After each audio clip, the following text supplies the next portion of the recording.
ولا تلقوا بأيديكم إلى التهلكة وأحسنوا. Subscribe to this channel and share among your friends for more religious, knowledge-rich and historic lessons, durus and tafsir. السلام علیکم ورحمۃ اللہ وبرکاتہ.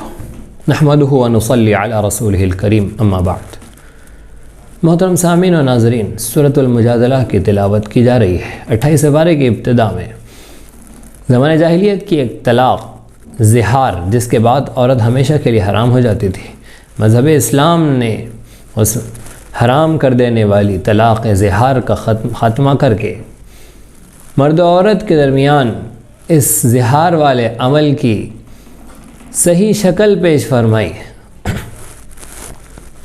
مذہب اسلام نے زمانہ جاہلیت کی اس رسم کا خاتمہ کیا، اور مرد جو زہار کرتا ہے، جو اپنی بیوی کے لیے کہتا ہے کہ تم میرے لیے ویسی حرام ہو جیسے مجھ پر میری ماں کی پیٹھ ہے، اس کا چہرہ ہے، اپنے کسی محرم کا نام لے کر اس کی پیٹھ، اس کی پشت جس طرح حرام ہے اس طرح سے کہلا، یہ مرد نے غلطی کی ہے، مرد کو سزا دی جائے گی. مرد کو کہا گیا جس نے زہار کیا وہ غلام آزاد کرے، یا پھر 2 مہینے کے مسلسل روزے رکھے، یا 60 مسکینوں کو کھانا کھلائے، اور پھر آپس میں اس رشتے کو باقی رکھے. اگر باقی رکھنا ہے اور طلاق دینا ہے تو پھر طلاق کے قانون اور قاعدے کے مطابق طلاق دے. طلاق زہار کی سے طلاق کا قائم ہو جانا اس کا کوئی اعتبار نہیں ہو. اللہ رب العزت نے سورہ مبارکہ میں سرگوشی کے آداب بیان فرمائے ہیں کہ اگر 3 لوگ آپس میں بیٹھے ہوئے ہیں اور 2 آپس میں سرگوشی کرے ایک کو چھوڑ کر، تو یہ آداب اور اخلاق کے خلاف ہے کہ وہ بندہ اس کو اپنے لیے تکلیف کی بات سمجھے گا کہ شاید میرے بارے میں یہ سرگوشی ہو رہی ہے، میرے خلاف کوئی گفتگو ہو رہی ہے. اصل گفتگو سرگوشی کا مسئلہ اس میں یہ ہے کہ یہود مدینہ صحابہ کرام رضی اللہ عنہ اجمعین کو دیکھ کر آپس میں گفتگو کرتے، کانا پھوسی کرتے، آپس میں باتیں کرتے، اور اس سے مسلمانوں کی دل آزاری کا سامان ہوتا. رسول اکرم صلی اللہ علیہ وسلم کے پاس آتے تو بڑے منہ بنا کر سلام کرتے، لیکن سلام نہیں ہوتا، اس میں بد دعا کرتے. السلام علیک یا ابا القاسم، اس طرح سے کہتے. مسلمانوں کو یہودیوں کی اس غلط عادت کو سامنے رکھ کر حکم دیا گیا ہے کہ یہ سرگوشیاں اس طرح کی نہ کریں. ہاں، ادب اور اخلاق کی، نیکی کے متعلق اگر کوئی سرگوشی ہو رہی ہے تو یہ الگ چیز ہے، لیکن اس میں بھی کسی مسلمان کی اذیت کا سامان نہ ہو. رب ذوالجلال نے ان منافقوں کا تذکرہ فرمایا جو منافقین یہودیوں کے معاون و مددگار ہیں، ہر طرح سے یہودیوں کا فائدہ دیکھتے ہیں اور رہتے ہیں مسلمانوں کے درمیان. ان منافقوں کو حزب الشیطان کہا ہے کہ وہ بھی حزب الشیطان ہے، اور ان کے دوست یہود بھی حزب الشیطان ہیں. لیکن وہ مومنین جن کے نزدیک اخوت اسلامی سب سے بڑی چیز ہے اور اسلام کے لیے وہ مخلص ہے اور اسلام کا مفاد ان کے لیے سب سے پہلی ترجیح ہے، تو ایسے مومنوں کے بارے میں کہا گیا کہ یہ حزب اللہ ہے، یہ اللہ کی جماعت ہے. سورۃ الحشر کی ابتدا میں اللہ رب العزت نے یہ بات بیان فرمائی کہ کائنات میں پھیلی ہوئی رب ذوالجلال کی تمام مخلوقات رب کی قدرت کو بیان کرتی ہے، اور ہر شے رب کی تسبیح میں اور اس کی قدرت کی کاریگری کی گواہی میں مصروف ہے. آگے رب تعالیٰ کی قدرت الہیہ کا ایک مظہر بیان فرمایا کہ مدینہ منورہ میں یہود پہلے سے آ چکے تھے. مسلمان جیسے ہی مدینہ میں پہنچے تو یہودیوں نے ہر طرح سے مسلمانوں کے لیے تکلیف کا سامان کرنا چاہا. مسلمان جو امن اور سلامتی کا نظام لے آئے تھے، اس کے مقابل بدامنی، بے چینی اور سرکشی کا نظام یہودیوں نے مدینہ منورہ میں رائج کر رکھا تھا. مدینہ کی عوام کو سودی نظام کے اندر پھنسا رکھا تھا. یہ بھی آج کا دنیا کا سودی نظام بھی یہودیوں کا جال ہے. اس وقت مدینہ میں یہودیوں نے مدینہ کے رہنے والے مشرکین کے لیے سودی نظام کا جال پھیلا کر انہیں طرح طرح کی پریشانیوں میں مبتلا کر رکھا تھا، اور ساری مالیات پر ان کا قبضہ تھا، تجارت پر ان کا قبضہ تھا، ایگریکلچر پر ان کا قبضہ تھا. رسول اکرم صلی اللہ علیہ وسلم اور صحابہ جو ان کے مقابل امن اور سلامتی کا نظام لے آئے تھے، جس سے یہودیوں کو بڑا خطرہ تھا، یہودیوں کی سازشوں کو، ان کی شیطانیت کو خطرہ تھا. یہودیوں نے مسلمانوں کو ہر طرح سے تکلیف پہنچانا چاہیے، لیکن وہ یہودی جو ہر شے پر غالب تھے، ظاہری اسباب و سامان انہی کے حق میں تھے. مسلمانوں کو تو یہ توقع بھی نہیں تھی کہ یہ یہودیوں کا ہم یہاں سے خاتمہ کر سکیں گے، لیکن رب تعالیٰ کی قدرت الہیہ کا مظاہرہ ہوا.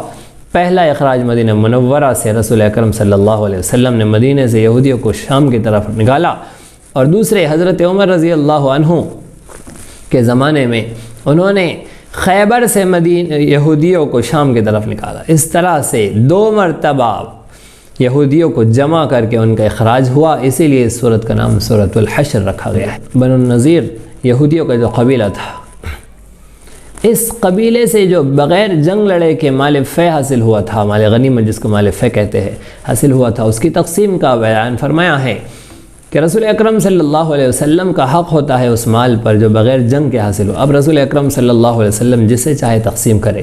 غربا، مساکین، محتاجوں، یتیموں میں رسول اکرم صلی اللہ علیہ وسلم نے مال تقسیم کیا.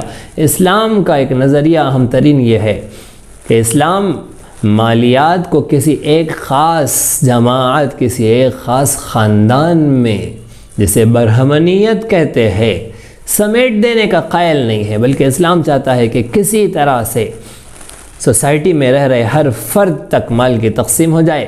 زکوٰۃ، صدقہ، فطرہ، فدیہ، ان سب کا بھی یہی مقصد ہے، اور مال غنیمت میں مال فے کا بھی یہی تصور ہے کہ سب تک مالیات کا برابر ان کا حق پہنچ جائے، اور اس طرح سے سارا معاشرہ جو مسلمانوں کی ماتحتی میں رہ رہا ہے انہیں امن اور سلامتی اور اپنے حقوق مل رہے ہو. یہ صرف اسلام کی خصوصیت ہے، اور نظام اسلامی ہی اس کا واحد حل ہے کہ دنیا میں رہ رہے بس رہے ساری عوام، غریب، مفلس، نادار بھی ہو تو اسے بھی خوشحالی کے ساتھ زندگی گزارنے کا، چین کا سانس لینے کا موقع ملے. اس طرح سے یہودیوں کے دوست منافقوں کا انجام بیان فرمایا کہ دونوں یہودی اور ان کے دوست منافق دونوں بھی جہنم میں ہمیشہ ہمیشہ کے لیے رہیں گے. اور پھر اللہ رب العزت نے مسلمانوں کو حکم دیا کہ ان منافقوں کی طرح تم مت ہو جانا. وَلَا تَكُونُوا كَالَّذِينَ نَسُوا اللَّهَ. پہلے اللہ نے مسلمانوں کو تقوی کا حکم دیا، پھر فرمایا کہ ان کی طرح مت ہو جانا، یہودیوں کی طرح مت ہو جانا جنہوں نے اللہ کی یاد کو بھلا دیا، اس کی اطاعت و اتباع کو، اللہ کے حق کو بھلا دیا. اللہ رب العزت نے ان سے اپنے حقوق بھلا دیے. اصل بندے کا خود پر حق یہ ہے کہ اس کی ہمیشہ ہمیشہ کی زندگی، آخرت والی زندگی کی فکر کرے، لیکن ان یہودیوں سے ان کی آخرت کی زندگی کے حقوق بھلا دیے. اب وہ جانوروں کی طرح دنیا ہی میں مست پڑے ہوئے ہیں، اور اس سے آگے ان کی کوئی کوشش و فکر نہیں ہے، کوئی اس سلسلے میں سنجیدگی نہیں ہے. غرض یہ کہ اللہ رب العزت کی پھٹکار ان پر پڑھی. آگے اللہ رب العزت نے قرآن کریم کی عظمت و جلالت کو بیان فرمایا کہ اگر پہاڑ کو شعور دیتے اور پہاڑ پر قرآن کو نازل کرتے تو قرآن کی ہیبت سے وہ ریزہ ریزہ ہو جاتا. لیکن مسلمان کا کیا انداز ہے کہ مسلمان، یہ انسان جسے اللہ رب العزت نے حامل قرآن بنایا ہے، یہ قرآن کے حقوق سے، اس کے ادب و احترام سے، اس کی عظمت و جلالت سے بے بہرا، بے پرواہ ہو کر جی رہا ہے. آخر میں اللہ رب العزت نے اسماء حسنہ کے ذریعے سے، اپنے پاکیزہ ناموں کے ذریعے سے اللہ کی عظمت و جلالت، اس کی بڑائی کو بیان فرمایا ہے. اور آخر میں رب تعالیٰ کی تسبیح و تقدیس پر اس سورت کا اختتام ہوا. سورۃ الممتحنہ کی ابتدا ایک واقعے سے ہوتی ہے جب فتح مکہ کے موقع پر رسول اکرم صلی اللہ علیہ وسلم مسلمانوں کے ایک عظیم قافلے کے ساتھ مکہ مکرمہ پر چڑھائی اور وہاں پر پہنچنے کی پروگرامنگ کر رہے تھے. اس وقت ایک صحابی رسول جو انتہائی مخلص صحابی تھے، بدری تھے، حضرت حاتب بن ابی بلتع رضی اللہ عنہ، انہوں نے اپنے گھر والوں کے مکہ مکرمہ میں موجود ہونے کی وجہ سے کفار مکہ پر احسان کر کے اپنے گھر والوں، اپنے اہل و عیال کی حفاظت کے انتظام کے لیے رسول اکرم صلی اللہ علیہ وسلم کا ایک راز کھول دیا کہ یہ مکے پر آ رہے ہیں اور اتنے افراد میں ہیں. بس وہ راز پہنچانے والے تھے اور ایک ناکام کوشش ہوئی ہے. رسول اکرم صلی اللہ علیہ وسلم پر وحی آئی اور وہ کوشش ناکام ہو گئی. جو خط بھیجا گیا تھا وہ خط راستے ہی میں پکڑا گیا اور تنبیہ کی گئی کہ آپ مخلص ہیں اگرچہ، لیکن مسلمان کا اخلاص سب سے زیادہ اللہ، اس کے رسول اور دین اسلام اور مسلم امت کے ساتھ ہوتا ہے. ہرگز اس کی اجازت نہیں ہے کہ اپنے اہل و عیال کی خاطر اسلام کے کسی راز کو فاش کر دیا جائے. لہٰذا انہیں توبہ کی توفیق ہوئی، انہوں نے توبہ کی اور اللہ رب العزت نے توبہ قبول فرمائی، جس کے پس منظر میں یہ آیات نازل ہوئی. اللہ رب العزت نے مسلمانوں کو مقاطعہ کا حکم دیا کہ کافروں سے تعلقات کو توڑ دیا جائے. اب مسلمان جن کے رشتہ دار کافر تھے، انہوں نے اپنے رشتہ داروں سے قطعی تعلق ختم کر دیا، جس کے نتیجے میں ان کی تعریف کی گئی. اور پھر ظاہر بات ہے کہ خون کے رشتے ہوتے ہیں، اس کا احساس تو ان کے دل میں تھا ہی. اللہ رب العزت نے انہیں تسلی دی کہ ممکن ہے کہ اللہ رب العزت انہیں بھی توبہ کی توفیق دے دے اور آپ کے رشتہ دار بھی اسلام میں داخل ہو جائے، اور ہوا ایسا کہ ایک بڑی تعداد مشرکین کی اسلام میں داخل ہوئی۔ ایک اور سہولت کا معاملہ فرمایا کہ تمہارے وہ رشتہ دار جو مسلمانوں سے جنگ نہیں کر رہے ہیں، جنہوں نے تمہیں اسلام کی وجہ سے نکالا نہیں ہے مکہ مکرمہ سے، اب ایسے رشتہ داروں کے ساتھ تم تعلق باقی رکھ سکتے ہو۔ یعنی وہ مشرک جو جنگ نہیں چاہتے، جو امن چاہتے ہیں، جو صلح چاہتے ہیں، جو دوستی بھائی چارگی انسانیت چاہتے ہیں، ان مشرکین سے تعلقات کے برقرار رکھنے کا حکم دیا گیا، اجازت دی گئی، اور لڑنے والوں سے اور لڑائی کا جذبہ رکھنے والوں سے، اسلام کی دشمنی رکھنے والوں سے قطعی طور پر تعلق کے ختم کر دینے کا اس سورہ مبارکہ کے اندر مومنین کو حکم دیا گیا۔ آگے اللہ رب العزت نے مکہ مکرمہ سے آ رہی ان مومنہ مہاجرہ عورتوں کے سلسلے میں مسئلہ بیان فرمایا۔ یہ واقعہ اس وقت کا ہے جب صلح حدیبیہ میں مسلمانوں اور مشرک کفار کے درمیان معاہدہ ہو چکا تھا کہ اگر تمہارے پاس کوئی مسلمان یہاں سے آئے گا تو تم مکے سے کوئی اسلام قبول کر کے آئیں گا تو تم اسے واپس کر دو گے۔ جیسے ہی ایک بڑے عقبہ ابن ابی معیط کی بیٹی ام کلثوم رضی اللہ عنہ اسلام قبول کر کے مدینہ آئیں تو وہ لوگ فوری انہیں واپس لے جانے کے لیے آئے۔ رسول اکرم صلی اللہ علیہ وسلم نے فرمایا کہ ہم نے مردوں کے بارے میں معاہدہ کیا تھا کہ مرد اگر کوئی اسلام قبول کر کے آئیں گا تو ہم واپس کر دیں گے، عورتوں کے بارے میں ایسا کوئی معاملہ نہیں ہوا تھا، تم واپس چلے جاؤ۔ انہیں واپس بھیج دیا گیا۔ مسلمانوں کو حکم ہوا کہ جب عورتیں اسلام قبول کر کے آئیں تو تم ان کا امتحان لو، اچھی طرح جانچ لو، پرکھ لو کہ وہ مسلمان ہو گئی ہے۔ اگر وہ سچی مسلمان ہو گئی ہے، ان سے عہد و پیمان لو، ان سے بیعت کرو کہ وہ ایمان سے نہیں پھریں گی اور بڑے بڑے گناہوں سے میں مبتلا نہیں ہوں گی۔ اگر وہ اس پر آمادہ ہے تو پھر اب ان عورتوں کو کفار کے ساتھ واپس مت لوٹاؤ۔ ان کے امتحان لینے کا جو تذکرہ ہوا ہے اسی وجہ سے سورت کا نام سورۃ الممتحنہ رکھا۔ سورۃ الصف کی تلاوت کی جا رہی ہے۔ سورۃ الصف کا اصل مضمون جہاد و قتال ہے۔ اس سورہ مبارکہ میں اللہ رب العزت نے مومنین کو سخت ڈانٹ کے ساتھ کہا کہ مومنوں اپنے عہد کو پورا کرو، جو کہہ رہے ہو وہ کر کے بھی دکھاؤ، ایسی باتیں نہ کہو جو تم کرتے نہیں ہو۔ لم تقولون ما لا تفعلون۔ اللہ رب العزت نے اس پر اپنی ناراضگی کا اظہار فرمایا، اور پھر مومنین کو قتال فی سبیل اللہ کے لیے متحد ہو جانے کا، وحدت اسلامی کا، اسلامی اخوت و بھائی چارگی اور مسلمانوں کے یکجٹ ہو جانے، متحد ہو جانے کا حکم فرمایا۔ آگے بنی اسرائیل کا تذکرہ ہو رہا ہے۔ بنی اسرائیل نے حضرت موسیٰ و عیسیٰ علیہ السلام کی نافرمانی کی۔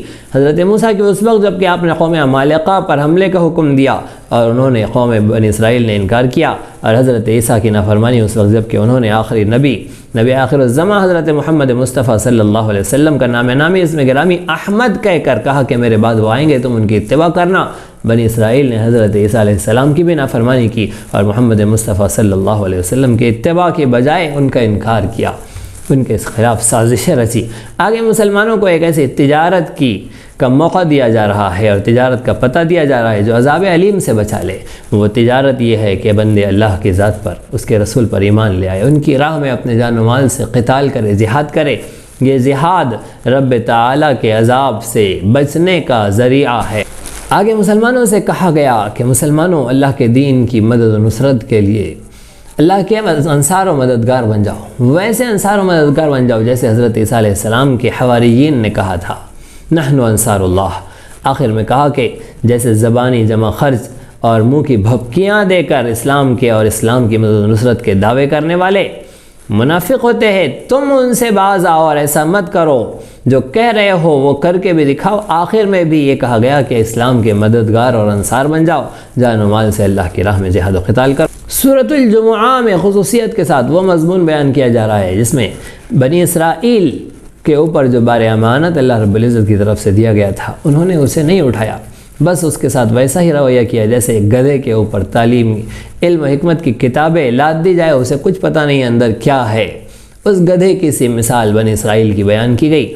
مومنوں کو بار امانت کے تھام لینے کا حکم دیا، اور پھر آخر میں اللہ رب العزت نے جمعہ کے مضامین بیان فرمائے، احکامات بیان فرمائے کہ جب جمعہ کی اذان ہو جائے تو اپنے سارے کاروبار چھوڑو اور اللہ کی یاد کی طرف کوشش کرو، جلدی کرو۔ ہاں، نماز ہو جانے کے بعد اب تجارت کی طرف متوجہ ہونے کی اجازت دی گئی، حکم دیا گیا، مستحب قرار دیا گیا کہ ہاں اب جمعہ کے بعد والی تجارت برکت والی تجارت ہے۔ سورۃ الجمعہ کے بعد سورۃ المنافقون کی تلاوت کی جا رہی ہے۔ سورۃ المنافقون یہ ایسی سورت ہے جس کے اندر پورے طور پر منافقین کی مذمت کی گئی ہے۔ ویسے تو منافقین کا اکثر صورتوں میں تذکرہ ہے، لیکن یہ ساری صورت منافقوں کے ہٹ دھرمی، ان کی سرکشی انات کا بیان رکھتی ہے۔ منافقین کی سب سے پہلی خصلت ان کا مکر، ان کا فریب، ان کا جھوٹ۔ یہاں آئے تو کہتے ہیں ہم مسلمان ہیں، ادھر جاتے ہیں تو کہتے ہیں کہ ہم ان کے خلاف سازش کر رہے ہیں، ان کے راز کھولنے کے لیے، ان کی ہنسی اور مذاق کے لیے یہاں پر پہنچتے ہیں۔ منافقین کی ان عادتوں کو بیان کر کے مسلمانوں کو کہا گیا کہ تم ان کی طرح نہ ہو جاؤ، اور ویسے نہ ہو جاؤ منافقوں کی طرح کہ صرف مال اور اولاد ہی میں پڑے ہوئے ہو اور اسی کو سارا دین سمجھ رہے ہو، بلکہ مال اور اولاد سے زیادہ اللہ رب العزت کا دین تمہارے لیے مقدم ہے، اور اللہ کی راہ میں خرچ کرو اس سے پہلے کہ تمہارے اوپر موت طاری ہو جائے۔ اور پھر کہے کہ مجھے مہلت دے دی جاتی تو میں کچھ نیکی کر لیتا۔ موت آ جانے کے بعد کوئی مہلت نہیں دی جائیں گی۔ منافق موت سے ڈرتا ہے، منافق ایک ذرا سا ہنگامہ ہو جائے تو بھی سمجھتا ہے کہ میری موت واقع ہو گئی ہے۔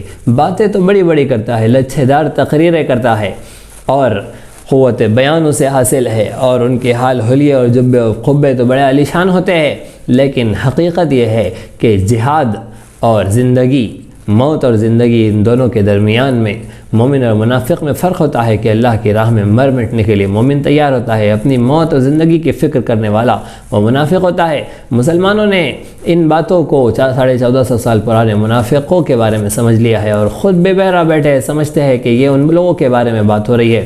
وہ ساری عادتیں، خصلتیں جن جن مومنوں میں ہیں، ان کے عقائد کا نفاق تو اللہ جانتے ہیں، لیکن منافقوں کے اعمال پر نفاق عملی کا مظاہرہ عام طور پر مسلمانوں سے ہو رہا ہے۔ مسلمانوں کو تعلیم و تاکید ہے کہ ان عادتوں، ان خصلتوں، ان خرابی اور بگاڑ سے اپنے آپ کو بچائے۔ سورۃ المنافقون کے بعد سورۃ التغابن کی تلاوت شروع ہوتی ہے۔ سورۃ التغابن، جس کے اندر اللہ رب العزت نے قیامت کے یقینی ہونے کا تذکرہ فرمایا ہے، اپنی تسبیح و تقدیس کے بعد رب کی قدرت کی کاریگری اور صناعیت اور اس کی توحید کی حقانیت کے تذکرے کے بعد آخرت کا بیان ہے کہ یقیناً قیامت واقع ہوں گی، حساب و کتاب طے ہے، حق ہے، اور وہ دن بڑا خسارے کا دن ہوگا۔ اسی لیے یوم التغابن کہہ کے اس سورت کا نام تغابن رکھا کہ وہ دن، قیامت کا دن، حقیقت میں خسارے کا دن ہوگا۔ کفار کے لیے تو حقیقی بات ہے، سیدھی بات ہے کہ ان کے لیے تو یقیناً خسارے کا دن ہوگا ہی، لیکن مومنین کے لیے بھی وہ دن بڑے خسارے کا ہوگا، اس لیے کہ جنہوں نے عبادت کر کے، نیکی حاصل کر کے کمائی کر لی، وہ بھی افسوس کریں گے کہ کاش ہم دنیا کو اور وصول کر لیتے، آخرت کی اور تیاری کر لیتے۔ ایک سبحان اللہ کی کمی کی وجہ سے جنتی کا درجہ بدل جانے کا جب احساس ہوگا اور نعمتوں کے بڑھ جانے کا احساس ہوگا، تب پتہ چلے گا کہ میں نے اللہ کی یاد سے، اللہ کے ذکر سے خالی جو اوقات ضائع کر دیے ہیں، اس پر انسان حسرت اور افسوس کرے گا۔ اس لیے اس سورت کا نام سورۃ التغابن رکھا۔ آگے اللہ رب العزت نے سورۃ الطلاق کی تلاوت کی۔ سورۃ الطلاق، جس کے اندر مسائل طلاق بیان فرمائے گئے ہیں، بالغہ کی طلاق، نابالغہ کی طلاق، حاملہ کی طلاق، غیر حاملہ کی طلاق، جسے چھوا ہے نکاح کے بعد اس کی طلاق، جسے چھوا نہیں ہے اس کی طلاق، اور پھر ان کی عدت کیا ہوں گی، ان کے نفقہ اور سکنا، ان کے طلاق کے زمانے میں کھانے پینے اور ان کے ٹھہرنے کے انتظامات، یہ ساری چیزوں کو سورۃ الطلاق میں بیان کیا۔ مطلقائیں جن کو طلاق دی گئی ہے وہ عورتیں مختلف قسم کی ہوتی ہے، ان کے مختلف مسائل ہوتے ہیں۔ علماء حق سے امارت شرعی یا دارالخضا میں جا کر رجوع کرنا چاہیے اور ان مسائل کو سمجھنا اور سیکھنا چاہیے۔ غرض یہ کہ سورۃ الطلاق ہوئی، اس کے بعد سورۃ التحریم کی تلاوت شروع ہوتی ہے۔ سورۃ التحریم، جس میں اکثر مخاطبت رسول اکرم صلی اللہ علیہ وسلم اور ازواج مطہرات سے ہے۔ رسول اکرم صلی اللہ علیہ وسلم نے اپنے اوپر شہد کو حرام کر لیا تھا۔ اللہ رب العزت نے فرمایا کہ جو چیز اللہ نے آپ کے لیے حلال کی ہے، آپ اسے کیوں اپنے اوپر حرام کرتے ہیں؟ کیا آپ اپنی بیویوں کی رضامندی چاہتے ہیں، ان کی خوشنودی چاہتے ہیں، اس لیے ایسا کر رہے ہیں؟ ایک واقعہ ہوا تھا حضرت عائشہ حضرت حفصہ کے درمیان، جیسے رسول اکرم صلی اللہ علیہ وسلم نے اس چیز کی انہیں خبر دی، انہوں نے پوچھا کہ آپ کو کس نے بتلایا؟ اللہ نے کہا، نبی نے کہا کہ جو ذات علیم و خبیر ہے اللہ رب العزت، اسی نے سب کچھ بتلایا۔ رسول اکرم صلی اللہ علیہ وسلم سخت ناراض ہوئے، آپ نے طلاق دے دینے کا ارادہ فرمایا، لیکن اس پر عمل کی نوبت نہیں آئی۔ حضرات ازواج مطہرات کے لیے بھی تنبیہ کا سامان ہوا، انہوں نے بھی توبہ کی۔ رسول اکرم صلی اللہ علیہ وسلم نے ان کے سامنے توبہ جب پیش کی، انہوں نے توبہ قبول کی، رسول اکرم صلی اللہ علیہ وسلم کو ترجیح دی۔ ازواج مطہرات سے کہا گیا کہ اگر ہمارے نبی تمہیں طلاق دے دے تو اللہ اس بات پر قدرت رکھتا ہے کہ تم سے بھی اچھی بیویاں انہیں عطا کرے، اور اللہ کی قدرت سے کیا چیز بعید ہے۔ غرض یہ کہ آگے اللہ رب العزت نے مومنین کو کہا گیا کہ اپنے آپ کو اور اپنے اہل و عیال کو جہنم کی آگ سے بچاؤ جس کا ایندھن انسان اور پتھر ہوں گے۔ آگے کفار کے لیے کہا گیا کہ کافرو آج کوئی عذر معذرت مت کرو، آج کوئی عذر معذرت کا موقع نہیں ہے، دنیا میں موقع تھا جب عذر کر لینا تھا، توبہ کر لینا تھا، اب کوئی موقع نہیں ہے۔ مسلمانوں کو توبۃ نصوح کا حکم دیا گیا کہ سچی پکی توبہ کرو۔ آخر میں دو مثالیں بیان کی گئی، حضرت نوح علیہ السلام کی بیوی کافرہ اور فرعون کی بیوی مومنہ متقیہ ذکیہ تقیہ۔ اللہ رب العزت ان دونوں کی مثالیں بیان فرما کر کہا کہ اگر بندے کے اندر خود کوئی نیکی نہیں ہوں گی تو کسی نیک بندے کی نسبت اس کے کوئی کام نہیں دیں گی۔ ہاں اگر بندہ مومن ہے اور پھر اس کی نیک وکاروں سے نسبت بھی ہے تو پھر اللہ رب العزت اس نسبت سے بھی اسے برکت عطا فرمائیں گے، لیکن اصل پہلے اپنا تقوی، اپنی نیکی، اپنا ایمان ہے۔ مومنین کو ان صورتوں کے مضامین سے استفادہ کرنا چاہیے، اپنی زندگی میں تبدیلی لانی چاہیے، اللہ رب العزت کی رضا و خوشنودی کے لیے عمل آگے بڑھنا چاہیے، کوشش و محنت کرنی چاہیے۔ اللہ رب العزت ہم سب کو صحیح سمجھ عطا فرمائے، عمل کی توفیق عطا فرمائے۔ اسی طرح دینی، علمی، اصلاحی اور تاریخی دروس و بیانات سے استفادے کے لیے آپ کے اس چینل کو لائک، شیئر اور سبسکرائب کریں۔ یہ نغمہ حور جنت ہے، یہ ساز تم کو